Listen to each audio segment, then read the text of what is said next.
आज बात करते हैं ज़िद्दी या हठी या रिफ्रैक्टरी ओवर एक्टिव ब्लैडर के बारे में।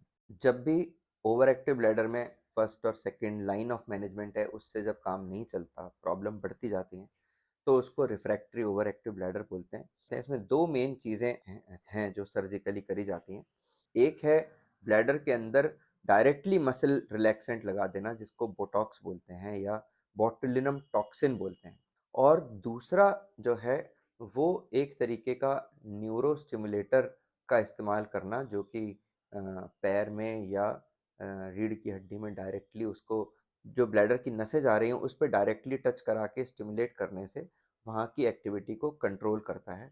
इन दोनों चीज़ों के बारे में बात करते हैं। तो पहली बात, ब्लैडर के अंदर जो इंजेक्शंस लगते हैं, ब्लैडर के अंदर इंजेक्शंस जो हम सिस्टोस्कोपी से ब्लैडर के अंदर देखते हैं दूरबीन से, उसके अंदर एक नीडल डाल के हम कई जगह पर इंजेक्शन को लगा सकते हैं। ये इंजेक्शन ऐसा होता है कि कुछ विद इन अ वीक ये ब्लैडर की मसल्स को सॉर्ट ऑफ पैरालाइज कर देता है, या उनकी एक्टिविटी जहाँ अति सक्रिय था, वो ओवर एक्टिव था, वहाँ पे उसकी ओवर एक्टिविटी को कम कर देता है। कम डोज में लगाएं तो उसको पार्शली कम करता है। यदि वही बोटॉक्स को ज़्यादा डोज में लगाया जाए तो फिर वो पूरी तरह भी ब्लैडर को पैरालाइज कर सकता है और यूरिन की निकासी फिर करने के लिए कैथेटर डालना पड़े, ऐसा ज़रूरत पड़ सकती है। जबकि नॉन न्यूरोजेनिक है, यानी कि रीढ़ की हड्डी की प्रॉब्लम्स की वजह से जो ओवर एक्टिव ब्लैडर नहीं है, उसमें जब हम बोटॉक्स लगाते हैं तो वो हम कम डोज का ही लगाते हैं। आमतौर पे 100 यूनिट्स उसकी लगाते हैं अंदर, और इसको हम सॉल्यूशन बना के कई साइट्स पर ब्लैडर में इंजेक्ट कर देते हैं। कई साइट्स पर इंजेक्ट करके एक आध दिन हम ऑब्जर्व करते हैं, कैथेटर डाल के रखते हैं ताकि कोई ब्लीडिंग हो या कोई और दिक्कत हो तो सामने आ जाए। और फिर 7-8 दिन 10 दिन में ब्लैडर की एक्टिविटी कम हो जाती है और दवाइयों की ज़रूरत बंद हो जाती है। जो अर्जेंसी या बार-बार जो लीकेज हो रही थी एकदम ज़ोर का यूरिन लगने के साथ-साथ, वो ख़त्म के बराबर हो जाती है। लेकिन प्रॉब्लम इसकी ये है कि इसका इफ़ेक्ट 4 से 6 महीने, ज़्यादा से ज़्यादा 7-8 महीने तक लास्ट करता है, और फिर इसकी ज़रूरत दोबारा धीरे-धीरे करके ब्लैडर की एक्टिविटी वापस आ जाती है और इसकी ज़रूरत दोबारा पड़ती है। तो बार-बार रीट्रीटमेंट लेते रहने की ज़रूरत पड़ती है। तो इफ़ेक्टिव ट्रीटमेंट है, सारी दवाइयों से ज़्यादा अच्छा है, लेकिन रीट्रीटमेंट की ज़रूरत पड़ती है। जिन लोगों में इफेक्ट कम आया और डोज बढ़ाई, तो ये रिस्क बढ़ता जाता है कि यूरिन पूरी तरह रुक जाए टेम्परली और कुछ दिन के लिए कैथेटर डालना पड़े या स्वयं से कैथेटर डाल के यूरिन निकालना पड़े। ये रिस्क अधिक डोजेस में आते हैं। लॉन्ग टर्म के लिए अगर हम देखें तो बार-बार रीट्रीटमेंट ज़रूरत पड़ रहा है। अब यहाँ पे जो इस डिज़ीज़ की अपनी एक नेचुरल कोर्स है, ये नेचुरल कोर्स में जो लोग पेशेंट्स यहाँ तक पहुँच गए कि थर्ड लाइन मैनेजमेंट की ज़रूरत पड़ रही है, उन लोगों में आम तौर पे डिज़ीज़ पूरी तरह से अपने आप से जाने वाली नहीं है।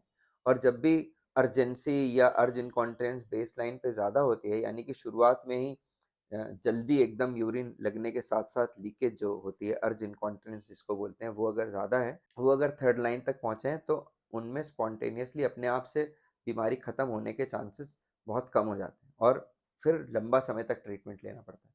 तो ये इंजेक्शंस क्या सारी उम्र चलते रहेंगे? अब इसी सवाल के साथ फिर आता है कि और क्या इससे इफ़ेक्टिव ट्रीटमेंट है? तो दूसरा जो पद्धति है ट्रीटमेंट की, वो है नर्व स्टिमुलेशन। जो जो नर्व्स ब्लैडर को जा रही हैं, उसको स्टिमुलेट करना। तो उसका जो सबसे इफ़ेक्टिव तरीका है, वो रीढ़ की हड्डी में डायरेक्टली स्पाइन में एक लीड डाल के, और वहाँ पे एक पेसमेकर की तरह, जैसे हार्ट में पेसमेकर लगता है, तो ऐसे ही ब्लैडर का समझ लीजिए कि एक तरीके का पेसमेकर है। लेकिन ये 2 स्टेजेस में लगता है। पहले टेम्परेरी लीड डाली और 10-12 दिन, 15 दिन मिल जाते हैं बीच में देखने के लिए कि उससे कितना फ़र्क पड़ रहा है, क्या आराम हो रहा है या नहीं हो रहा। यदि आराम हो रहा है और उसकी एफ़िकेसी पता पड़ रही है, तब फिर उसका बैटरी उसके अंदर, बॉडी के अंदर लगा देते हैं सेकंड स्टेज में। तो ये अब जितना उसकी यूसेज होगी अंदर, जितना पावर पे उसको रखना पड़ेगा, डिपेंडिंग ऑन दैट उसकी बैटरी कितने समय तक चलेगी, ये उस पर निर्भर करेगा।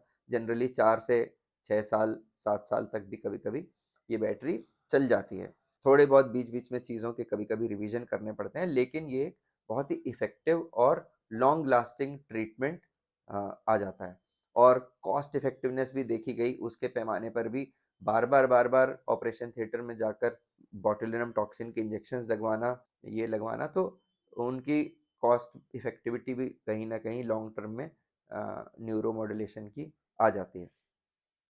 और इसके अलावा और भी सर्जिकल मेथड्स हैं जो पहले बहुत यूज़ होते थे, और ख़ास तौर से इसमें ब्लैडर को, क्योंकि उसकी गतिविधि को कम करने के लिए उसमें बीच में से पूरे ब्लैडर को इंसाइज करके उसके दोनों हाफ्स को अलग करके आंत का टुकड़ा बीच में लगा दें, ताकि इधर से जो पेसिंग शुरू होती है वो दूसरी तरफ जा ही ना पाए, और उसकी उसका उसका प्रेशर जितना जनरेट हो रहा है वो आंत उस प्रेशर को सोख ले और डिसिपेट हो जाए, प्रेशर कम हो जाए और वो उतना दबाव ही ना बना पाए। ये सब किया जाता था, लेकिन आजकल इसकी ज़रूरत नहीं पड़ती। ये पहले दोनों ट्रीटमेंट्स में से ही आमतौर पे इससे काम चल जाता है। तो ये थर्ड लाइन ऑफ मैनेजमेंट है।